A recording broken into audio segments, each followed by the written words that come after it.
Hey friends, I am so excited to share today's video with you. Ever since I first saw hot air balloons floating through Vilnius years ago, I wanted to try this myself. Finally, the opportunity has come, and I get to share all of it with you on this channel. In this video, I will go through my personal experience with booking a hot air balloon ride, some of the challenges with this, and how to prepare yourself for a ride, and what you can expect from the experience. Oh, and there will also be a special hot air balloon discount offer somewhere in the video too. Well, as I learned on this trip, there are many hot air balloon companies in Lithuania, so I'm quite sure experiences will be different depending on who you choose to fly with. But let's first go over the reservation process and what you need to know. If you're not interested in this, skip here to see balloons getting set up and go here to see me taking off and getting high up in the air. And during that time, I'll be explaining some things to bring with you during your flight. So the first thing you need to know about reserving a hot air balloon ride is that it is 100% dependent on the weather. Flying in bad weather would not only be an unpleasant experience for passengers, but it also presents a safety risk. Strong winds, rain, and low clouds are all factors that will likely mean that your flight is cancelled. So, the first big lesson when planning a hot air balloon ride in Lithuania is to adjust your expectations and have a backup plan if you booked your flight far in advance. In fact, if we only think about weather, then it's probably best to book at the very last minute, or maybe the day before, when the forecast is most predictable. Of course, good weather is generally more common and predictable in the summertime, but it's Lithuania, and rain is something that can happen at all times of the year. But as Thomas from balloon.lt informed me, some flights can even be cancelled on perfectly clear and sunny days, in Vilnius at least. That's because regulations state that hot air balloons can take off in the city, but they must land outside of the city for safety reasons. So if there's little to no wind on the day you're flying in Vilnius, then a flight may need to be cancelled.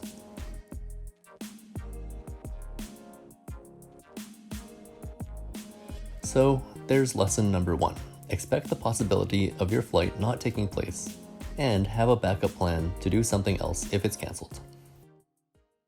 The second thing you need to know is that flights can only take place with a minimum number of people, or for the right price. If you have the money, you can book a private flight for 550 to 700 euros. However, if that's a little too much for you, and you're hoping to fly for only 120 euros, then the company will need to have enough people booked to fill up a hot air balloon basket. This might be easy during the warmer seasons, but perhaps more difficult during the fall, winter, and early spring. Of course, finding 5 or 6 other friends to join you will help. But again, have a backup activity if the weather doesn't work out. This happened to me about 2 months before this ride. I tried to book a flight for my wife and I, even asking a few companies, but no one had enough bookings to operate a group flight. And I wasn't ready to spend 500 euros for the flight. So moving on to the big day of my first ride. It all happened very, very fast. I wanted to make a video for this channel about hot air ballooning, but also wanted to go with my wife. But after realizing her work schedule wasn't good for the next 2 weeks, I convinced her to let me go by myself. Probably just from seeing their ads on social media, or from being tagged on the Go Vilnius Instagram, I first emailed balloon.lt and asked about going the next day. But literally, within 2 minutes, someone named Thomas responded and told me one spot was available, with takeoff happening in about 90 minutes. Considering travel time, I had about 20 minutes to decide, and so I quickly informed the company that I would be joining. With the main Vilnius takeoff point being at Vilnius Park, I hopped on my scooter and rode down to the river and over the park bridge. It's important to note here that the company says on its website that all of its experiences include pickup, either at the hotel or at apartments. I arrived quite early, just as some of the other balloon companies were driving in and setting up. On sunny summer days in Vilnius, this is a common sight that takes place between 6:30 and 7:30 in the evening. This is something that is quite fun to watch at the park if you have no plans on flying. Thomas told me to look for his Volkswagen vehicle with LDC508 as the license plate, and soon enough it appeared covered in the company's branding. Setup takes about 30 minutes, but I was informed that the ultimate call to allow takeoff is the responsibility of the airport.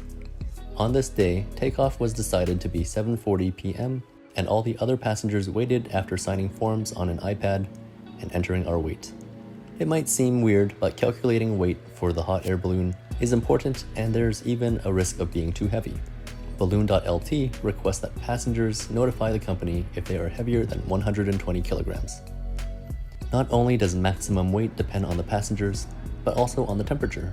Hotter temperatures mean that the balloon needs to be lighter, while this is less of an issue during colder months of the year.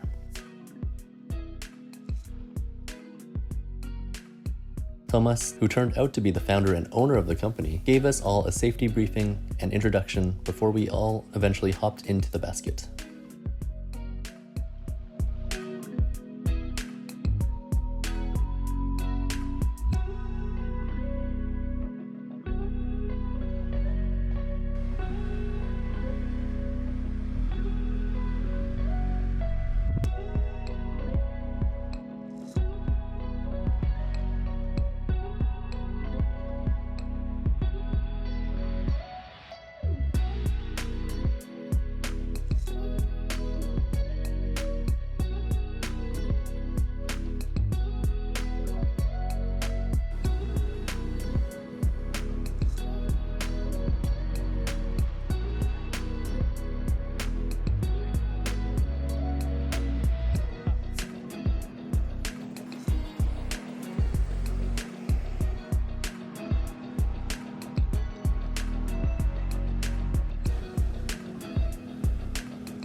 Soon enough, we were floating above the ground, getting higher and higher.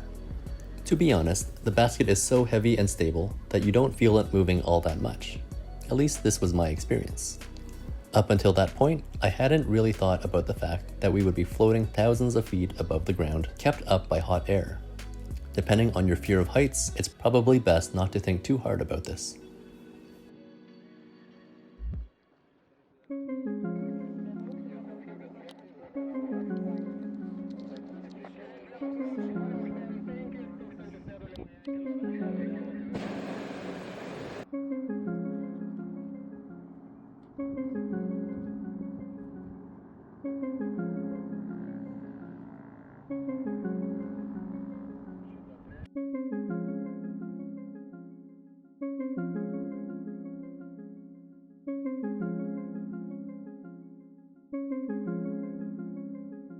While we're up here floating across Vilnius, let's go over some of the things that I think you should bring with you.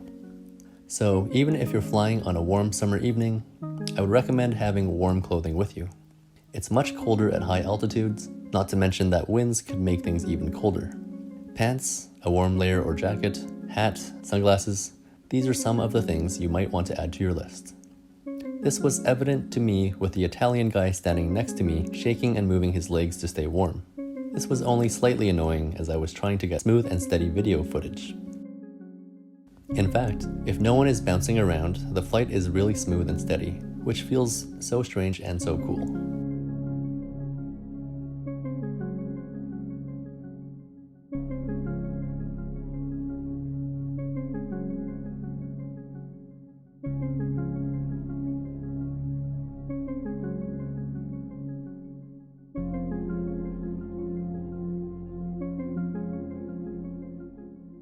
On top of warm clothing, I would recommend wearing comfortable footwear that will make it easier to climb in and out of the basket while also standing for an extended period of time. My ride took about 1 hour, so that's about the amount of time you'll be standing in one place. And of course, if you want to collect and share memories of your experience, you'll want to bring a camera with you. Whatever device you use to capture the flight, you'll want to make sure you have a good grip on it and keep it safe from falling overboard. If it's a camera, make sure it has a neck strap, and if you are prone to accidentally dropping things, maybe invest in a phone tether or lanyard so that no one on the ground gets hit on the head with an iPhone. Thomas tells me that in his hundreds of hours of flying, he's never had a passenger drop something overboard. However, he does know other hot air balloon pilots who have seen it happen. So just be careful, for the sake of the people below, but also to keep your expensive devices. Ultimately, the winds will determine where you end up traveling. While you can see Belarus and its controversial nuclear power plant in the distance, Thomas assures me that none of his flights have ever accidentally flown into foreign airspace, so you probably don't need to bring your passport with you.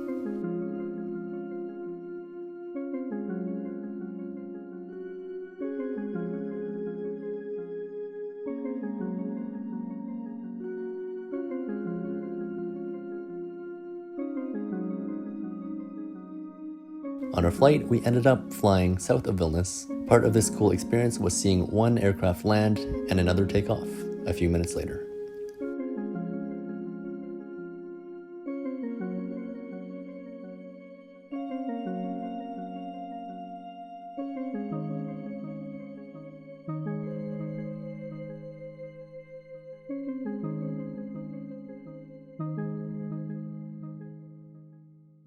As you can see, that activist porridge balloon blocked our view of the takeoff for a few seconds.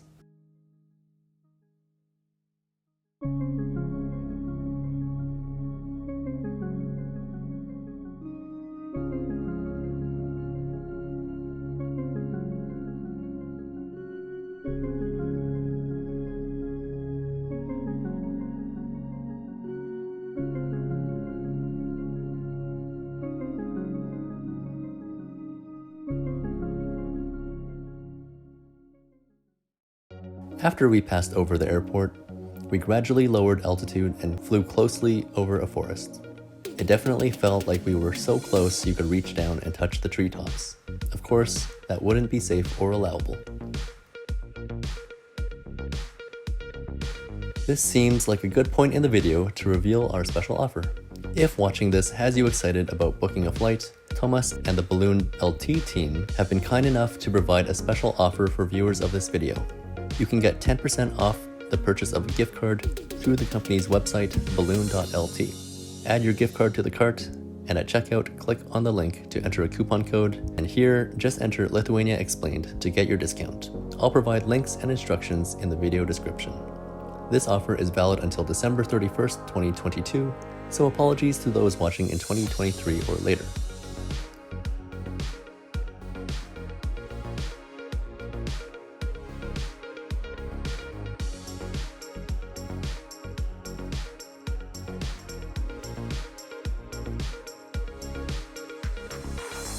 As the sun continued to set, we landed in a grass field about a 25-minute drive south of Vilnius.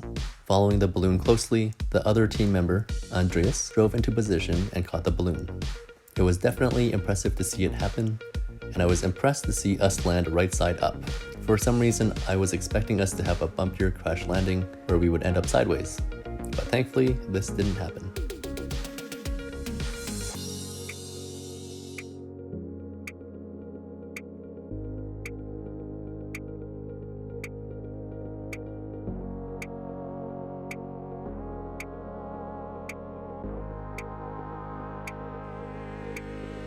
After getting out of the basket, the company crew worked to disassemble and deflate the balloon.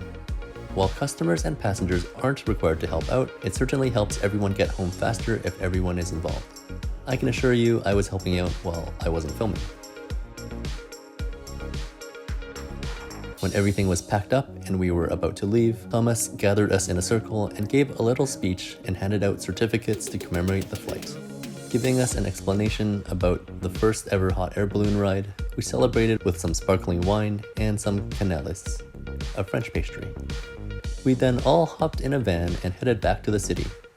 A drop-off in the city is included, and so we just had to tell them where they should take us. Since my flight was arranged at the last minute, I asked about payment on the ride back. I was delighted to see that they had a card payment terminal in the van, and I was able to pay using my phone right away. Since my scooter was parked at Vilnius, I asked to be dropped off there and then headed home. So what did I think of this experience? Well, if it's not already clear from the video, I had an amazing time, and I would highly recommend a hot air balloon trip for anyone living or visiting Vilnius. While it's not exactly a cheap experience, it was certainly more affordable than I first thought. Being in the air for about an hour was a great amount of time. There are a lot of hot air balloon companies out there, and I'll try to include as many as I can find down in the video description. But as for me, I have nothing but good things to say about Meshka Balione or balloon.lt. The customer service was fantastic, and Thomas and Andreas were super friendly and easy to talk to. Their commemorative certificate and celebratory wine and treats at the end were also really nice touches. If you aren't scared of heights and willing to give it a try, I hope you'll have the opportunity sometime in the future. So if you've been lucky enough to go in a hot air balloon ride in the past, share your experience in the comments. And if you have any questions, also feel free to comment, and I can do my best to answer them. Thanks so much for watching, and I'll see you next time.